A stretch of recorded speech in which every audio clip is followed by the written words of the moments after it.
Hello everyone, welcome to Gboard Class 7. It's me and Nafi. എല്ലാവർക്കും മക്കളെ Gboard 7 ക്ലാസ്സിലേക്ക് സ്വാഗതം. അപ്പോൾ നിങ്ങൾ ക്രിസ്മസ് എക്സാമിന് വളരെ കുറച്ച് ദിവസമുള്ള ക്രിസ്മസ് എക്സാമിന് സോഷ്യൽ സയൻസിലെ ഏറ്റവും ഇമ്പോർട്ടൻ്റ് ആയിട്ടുള്ള ചാപ്റ്റർ ആണ് അവ എർത്ത് അഥവാ നമ്മുടെ ഭൂമി എന്ന് പറയുന്ന 5ാമത്തെ ചാപ്റ്റർ. അപ്പോൾ ഈ ഒരു ചാപ്റ്റർ നമ്മൾ ക്വിക്കായിട്ടൊന്ന് റിവൈസ് ചെയ്യാൻ വളരെ ചുരുങ്ങിയ സമയം കൊണ്ട് ഈ ഒരു ചാപ്റ്ററിൽ ഇമ്പോർട്ടൻ്റ് ആയിട്ടുള്ള ടോപ്പിക് എന്തൊക്കെയാണ് ഇതിൽ കൂടുതൽ ഫോക്കസ് ചെയ്ത് പഠിക്കേണ്ടത്, എന്തൊക്കെയാണ് ഇതിൽ ശ്രദ്ധിക്കേണ്ട കാര്യങ്ങൾ നമ്മൾ ജസ്റ്റ് ഒന്ന് എന്ത് ചെയ്യാൻ പോവാണ്, ക്വിക്കായിട്ട് റിവൈസ് ചെയ്ത് പോവാണ്. അപ്പോൾ ഇത്തരം അപ്ഡേറ്റ്സിനായിട്ട് നമ്മുടെ ചാനൽ നിർബന്ധമായിട്ട് നിങ്ങൾ സബ്സ്ക്രൈബ് ചെയ്ത് വെക്കുക. അതേപോലെ നിങ്ങൾ രണ്ട് കാര്യങ്ങൾ കമൻറ്റ് ചെയ്യണം. ഒന്ന്, ഈ ചാപ്റ്റർ സ്കൂളിൽ എടുത്തപ്പം എങ്ങനെ ഉണ്ടായിരുന്നു, സിമ്പിളാണോ ടഫാണോ? രണ്ടാമതായി സോഷ്യൽ സയൻസിൽ ഇപ്പോൾ ഏത് ചാപ്റ്ററാണ് സ്കൂളിൽ എടുത്തുകൊണ്ടിരിക്കുന്നത്, ഒരു കാര്യം കൂടി അഡീഷണൽ ആയിട്ട് കമൻറ്റ് ചെയ്യുക. നിങ്ങൾ എത്ര ചാപ്റ്റർ പഠിച്ച് കഴിഞ്ഞിട്ടുണ്ട്, ഈ 3 കാര്യങ്ങൾ നിങ്ങൾ കമൻറ്റ് ബോക്സിൽ ടൈപ്പ് ചെയ്യുക. മാക്സിമം നിങ്ങളുടെ 7ാം ക്ലാസ്സിൽ ആരൊക്കെ നിങ്ങൾക്ക് അറിയാമോ അവർക്കൊക്കെ വീഡിയോ ഒന്ന് ഷെയർ ചെയ്ത് കൊടുക്കുക. ഇത്ര അപ്ഡേറ്റ്സ് നമ്മുടെ ചാനൽ ഒന്ന് സബ്സ്ക്രൈബ് ചെയ്തോ, വീഡിയോ ഒന്ന് ലൈക്ക് ചെയ്തോ. അപ്പോൾ നമ്മൾ ഈ ഒരു ചാപ്റ്ററിൽ നമ്മൾ ഏർത്തിൻ്റെ 2 കാര്യങ്ങളാണ് പഠിക്കുന്നത്. ഒന്ന്, ഏർത്തിൻ്റെ ഇന്നർ പാർട്ട് അല്ലേ, നമ്മൾ ഭൂമിയുടെ ഉൾഭാഗത്തെ കുറിച്ചിട്ട് എന്ത് ചെയ്യുന്നുണ്ട്, പഠിക്കുന്നുണ്ട്. അതേപോലെ നമ്മൾ പഠിക്കുന്ന ഒന്നാണ് എന്ത്, അറ്റ്മോസ്ഫിയർ അഥവാ അന്തരീക്ഷം. ഈ 2 കാര്യങ്ങളെ കുറിച്ചിട്ടുമാണ് നമ്മൾ എന്ത് ചെയ്യുന്നത്, ഈ ഒരു ചാപ്റ്ററിൽ പഠിക്കുന്നത്. ഏർത്തിൻ്റെ അറ്റ്മോസ്ഫിയർ അഥവാ ഭൂമിയുടെ അന്തരീക്ഷത്തെ കുറിച്ചിട്ടും അതേപോലെ തന്നെ ഇന്നർ പാർട്ട് അഥവാ ഭൂമിയുടെ ഉൾഭാഗത്തെ കുറിച്ചിട്ടുമാണ് നമ്മൾ എന്ത് ചെയ്യുന്നത്, ഈ ഒരു ചാപ്റ്ററിൽ പഠിക്കുന്നത്.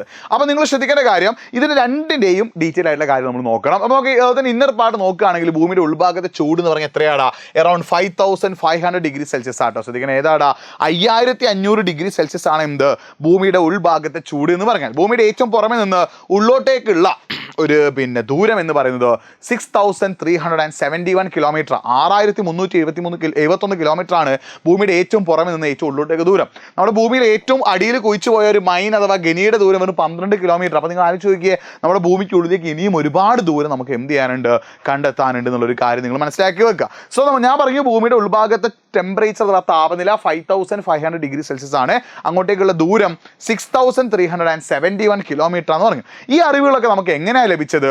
Through volcanic eruption, the materials that getting from volcanic eruption അല്ലേ, അഗ്നിപർവ്വത സ്ഫോടനത്തിലൂടെ നമുക്ക് ലഭിച്ചിട്ടുള്ള വസ്തുക്കളിൽ നിന്ന്. അതുമാത്രമല്ല, ഡാറ്റ ഫ്രം മൈൻസ്, ഗനികളിൽ നിന്ന് നമുക്ക് ലഭിച്ചിട്ടുള്ള വസ്തുക്കളിൽ നിന്ന്. അതുമാത്രമല്ല, മോഷൻ ഓഫ് എർത്ത് ക്വിക്ക് വേവ്സിൽ, അതായത് ഭൂകമ്പ സമയത്ത് ഉണ്ടായിട്ടുള്ള തരംഗങ്ങളെ നമ്മൾ എന്ത് ചെയ്തിട്ട് അനലൈസ് ചെയ്തിട്ട് ഇതിലൂടെയൊക്കെ നമുക്ക് എന്ത് ചെയ്യുന്നുണ്ട്, നമുക്ക് ആരെക്കുറിച്ച് മനസ്സിലാവുന്നുണ്ട്, ഏർത്തിൻ്റെ ഇന്നർ പാർട്ട് അഥവാ ഭൂമിയുടെ ഉൾഭാഗത്തെക്കുറിച്ച് മനസ്സിലാവുന്നുണ്ട്.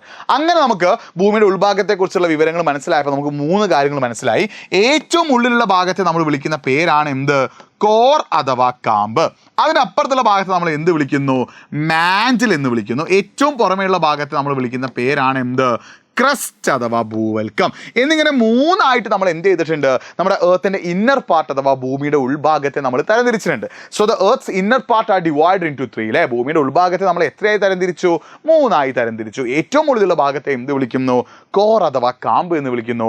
അതിന് പുറമേയുള്ളത് നമ്മൾ എന്ത് വിളിക്കുന്നു, മാൻറ്റിൽ വിളിക്കുന്നു. അതിനപ്പുറത്തുള്ളത് നമ്മൾ എന്ത് വിളിക്കുന്നു, ക്രസ്റ്റ് അഥവാ ഭൂവൽക്കം എന്നും വിളിക്കുന്നു. ഇന്നിങ്ങനെ 3 ആയിട്ട് നമ്മൾ എന്ത് ചെയ്തിട്ടുണ്ട്, തരംതിരിച്ചിട്ടുണ്ട്. അങ്ങനെ ഞാൻ ഒരു ഹോംവർക്ക് തരട്ടെ. ഈ ഒരു ക്വസ്റ്റ്യൻ നിങ്ങളോട് 3 മാർക്കിന് എക്സാമിന് ചോദിക്കുകയാണെങ്കിൽ നിങ്ങൾ എന്താണ് ആൻസർ ചെയ്യുക, ഒന്ന് കമൻറ്റ് ബോക്സ് ടൈപ്പ് ചെയ്ത്. ഈ ഒരു ചോദ്യം നിങ്ങളോട് 3 മാർക്കിന് എക്സാമിന് ചോദിക്കുകയാണെങ്കിൽ നിങ്ങൾ എന്താണ് ആൻസർ ചെയ്യുക, ഒന്ന് കമൻറ്റ് ബോക്സ് ടൈപ്പ് ചെയ്ത്. ഈ ഒരു ചോദ്യത്തിന് ആൻസർ കിട്ടും. അപ്പോൾ ടൈപ്പ് ചെയ്യുന്ന കൂടെ തന്നെ, ഈ ആൻസർ ടൈപ്പ് ചെയ്യുന്ന കൂടെ തന്നെ നിങ്ങൾക്ക് എജ്യൂബോർഡ് എന്തെങ്കിലും സ്പെഷ്യലായിട്ട് പറയാനുണ്ടെങ്കിൽ ആ കാര്യം കൂടി എന്ത് ചെയ്യുക, നോക്കാം. അപ്പോൾ നമ്മൾ ശ്രദ്ധിക്കുന്നത്, ഏർത്തിൻ്റെ ഈ 3 ലെയേഴ്സ്, 3 പാളികളുണ്ട് ഏർത്തിൻ്റെ ഇന്നർ പാർട്ട് നമ്മൾ പറഞ്ഞു. അതിന് ഏറ്റവും പുറമെയുള്ള പാളിയാണ് ഇത് ക്രസ്റ്റ് അല്ലേ, ഇത് ഔട്ടർ മോസ്റ്റ് ലെയർ അല്ലേ. ഏർത്തിൻ്റെ ഏറ്റവും പുറമെയുള്ള ഭാഗമാണ് ഇത് ക്രസ്റ്റ് അഥവാ ഭൂവൽക്കം എന്ന് പറയുന്നത്.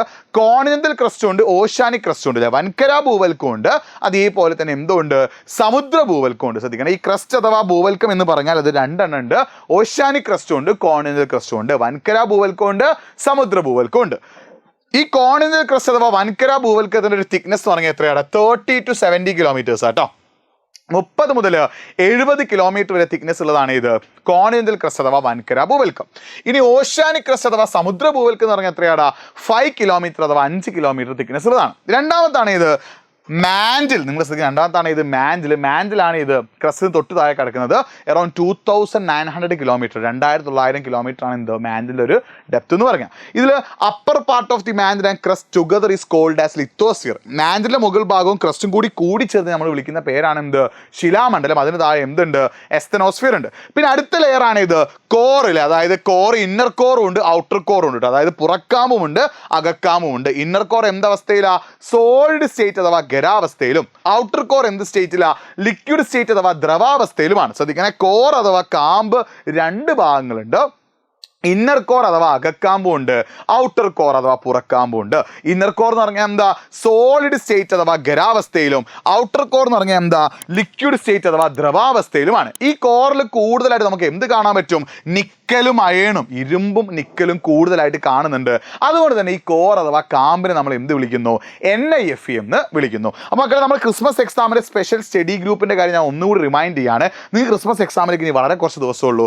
ഈ ക്രിസ്മസ് എക്സാമിന് നിങ്ങൾക്ക് അടിപൊളി നോട്ടുകൾ വേണം, ലൈവിൻ്റെ അപ്ഡേറ്റുകൾ വേണം, പ്ലാനുകൾ വേണം, ക്വസ്റ്റ്യൻ പോളുകൾ വേണം. ഇതൊക്കെ വേണമെന്നുണ്ടെങ്കിൽ നിങ്ങൾ നിർബന്ധമായിട്ട് നമ്മൾ എജ്യൂപോർട്ടിൻ്റെ ക്ലാസ് 7 സ്പെഷ്യൽ സ്റ്റഡി ഗ്രൂപ്പിൽ നിങ്ങൾ ജോയിൻ ചെയ്യണം. ഈ സ്റ്റഡി ഗ്രൂപ്പിൽ ജോയിൻ ചെയ്ത് നിങ്ങൾ പഠിക്കുകയാണെങ്കിൽ നിങ്ങൾക്ക് ക്രിസ്മസ് എക്സാമിന് ഫുൾ മാർക്ക് കിട്ടും. അതിനുള്ള ലിങ്ക് നമ്മൾ കമൻറ്റ് ബോക്സിൽ പിൻ ചെയ്ത് വെച്ചിട്ടുണ്ട്. നിർബന്ധമായിട്ടും എന്ത് ചെയ്യുക, ക്രിസ്മസ് എക്സാമിൻ്റെ സ്പെഷ്യൽ സ്റ്റഡി ഗ്രൂപ്പിൽ നിർബന്ധമായിട്ടും എന്ത് ചെയ്തോ, ജോയിൻ ചെയ്തോ കേട്ടോ. ഓക്കെ, പിന്നെ നമ്മൾ ഈ ചാപ്റ്റർ പഠിക്കുന്നത് എർത്തിൻ്റെ അറ്റ്മോസ്ഫിയറിനെ കുറിച്ചിട്ടാണ്. എർത്തിൻ്റെ അറ്റ്മോസ്ഫിയറിൽ ഗ്യാസസ് അഥവാ വാതകങ്ങളുണ്ട്, ഡസ്റ്റ് പാർട്ടിക്കിൾസ് അഥവാ പൊടിപടലങ്ങളുണ്ട്, വാട്ടർ മോളിക്യൂൾസ് അഥവാ ജലാംശവുമുണ്ട്. ശ്രദ്ധിക്കണേ, എർത്തിൻ്റെ അറ്റ്മോസ്ഫിയറിൽ ഏറ്റവും കൂടുതൽ കാണുന്ന ഗ്യാസ് ഏതാടാ, നൈട്രജൻ ആണ്. നൈട്രജൻ കഴിഞ്ഞാൽ ഓക്സിജൻ ഉണ്ട്, പിന്നെ കുറച്ച് കാർബൺ ഡൈ ഓക്സൈഡ്, മാർഗണും, നിയോണും, ക്രിപ്റ്റോണും, സിനോണും ഒക്കെ കൂടി ചേർന്ന് എന്ത് ചെയ്യുന്നുണ്ട്, കാണുന്നുണ്ട്. പിന്നെ ഇത് മാത്രമല്ല വാട്ടർ വേപ്പേഴ്സിൽ എന്തുണ്ടടാ, നമ്മളവിടെ വാട്ടർ വേപ്പേഴ്സ് അഥവാ ജലാംശമുണ്ട്, ഡസ്റ്റ് പാർട്ടിക്കിൾസ് അഥവാ പൊടിപടലങ്ങളുണ്ട്. അപ്പോൾ ഈ ഡസ്റ്റ് പാർട്ടിക്കിൾസ് എങ്ങനെയാണ് നമുക്ക് കിട്ടുന്നത്, അത് ത്രൂ വോൾക്കാനിക് ഇറപ്ഷൻ, അഗ്നിപർവ്വത സ്ഫോടനത്തിലൂടെ എന്ത് ചെയ്യാൻ ഡസ്റ്റ് പാർട്ടിക്കിൾസ് എത്താം, ത്രൂ വിൻഡ്, കാറ്റ് വീശുന്നതിലൂടെ എന്ത് ചെയ്യാൻ ഡസ്റ്റ് പാർട്ടിക്കിൾസ് എത്താം, ബൈ ബേണിംഗ് ഓഫ് മെറ്റിയോസിലെ ഉൽക്കകൾ കത്തുന്നതിലൂടെ എന്തെത്താം, ഡസ്റ്റ് പാർട്ടിക്കിൾസ് എത്താം. ഈ ഒരു കാര്യം നിങ്ങൾ മനസ്സിലാക്കി വെക്കുക.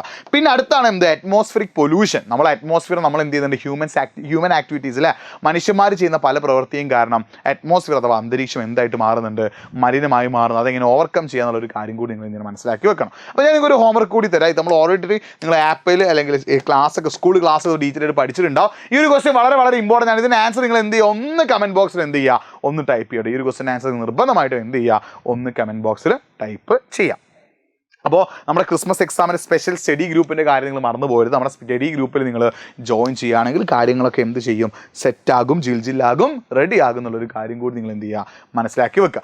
ലാസ്റ്റായിട്ട് നമ്മൾ പഠിച്ചത് ആരെക്കുറിച്ചിട്ടാണ്, ലെയേഴ്സ് ഓഫ് അറ്റ്മോസ്ഫിയർ, അന്തരീക്ഷത്തിൻ്റെ പാളിയെ കുറിച്ചിട്ടാണ്. 5 ലെയർ ഉണ്ട്, troposphere, stratosphere, mesosphere, thermosphere, exosphere.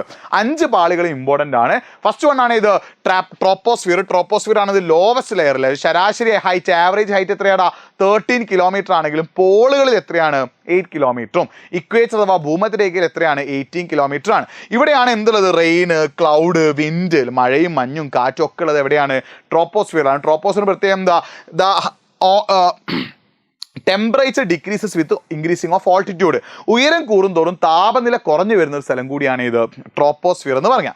രണ്ടാമതാണ് ഇത് സ്ട്രാറ്റോസ്ഫിയർ. ഒരു 50 കിലോമീറ്റർ ഹൈറ്റ് വരെയുള്ളതാണ്. ഇവിടെയാണ് നമുക്ക് എന്ത് കാണാൻ പറ്റുക, ഓസോൺ. പഠിച്ചു വെക്കണം, ഇവിടെയാണ് നമുക്ക് എന്ത് കാണാൻ പറ്റുക, ഓസോൺ കാണാൻ പറ്റും കേട്ടോ.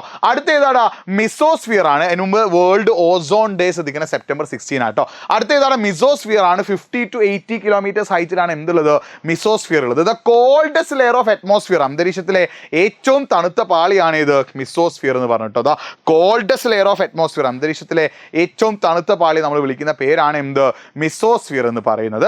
അത് മാത്രമല്ല, മെറ്റിയോസ് ഗെറ്റ് ബേൺഡ് ഫ്രം ഹിയർ അല്ലേ, അതായത് നമ്മുടെ ഉൽക്കകളുണ്ട്, ബഹിരാകാശത്ത് നിന്ന് ഭൂമിയിലേക്ക് വരുന്ന ഉൽക്കകളൊക്കെ കത്തിത്തീരുന്നത് എവിടെ വെച്ചിട്ടാണ്, മിസോസ്ഫിയറിൽ വെച്ചിട്ടാണ്.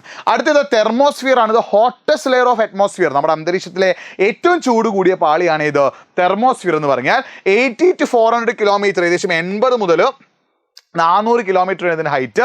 ഈ തെർമോസ്ഫിയറിൻ്റെ ഭാഗത്ത് നമുക്ക് എന്ത് കാണാൻ പറ്റും, അയോൺസ് കാണാൻ പറ്റും. അപ്പോൾ അയോൺസ് കാണുന്ന തെർമോസ്ഫിയറിൻ്റെ ഭാഗത്ത് നമ്മൾ വിളിക്കുന്ന പേരാണ് എന്ത്, അയണോസ്ഫിയർ കേട്ടോ. നിങ്ങൾ ശ്രദ്ധിക്കണേ, തെർമോസ്ഫിയറിൻ്റെ ചില ഭാഗത്ത് നമുക്ക് എന്ത് കാണാൻ പറ്റും, അയോൺസ് കാണാൻ പറ്റും. അപ്പോൾ ഈ അയോൺസ്, അതായത് ഈ റേഡിയോ ട്രാൻസ്മിഷൻ ഉണ്ടല്ലോ, റേഡിയോ വേവ്സിൽ നമ്മുടെ 91.9 റേഡിയോ മാംഗോ, ആ റേഡിയോ വേവ്സ് ഉണ്ടല്ലോ, ആ റേഡിയോ വേവ്സിൻ്റെ ട്രാൻസ്മിഷന് വേണ്ടി ഹെൽപ്പ് ചെയ്യുന്നതാണ് ഇത് അയോൺസ്. ആ അയോൺസ് കാണുന്നതാണ് ഇത് ഈ ഒരു അയണോസ്ഫിയർ അല്ലെങ്കിൽ തെർമോസ്ഫിയർ. Last one exosphere. അപ്പോൾ ഈ ലെയേഴ്സ് ഓഫ് അറ്റ്മോസ്ഫിയർ വളരെ വളരെ ഇമ്പോർട്ടൻ്റ് ആണ്, എക്സാമിന് ചോദിക്കാറുണ്ട്.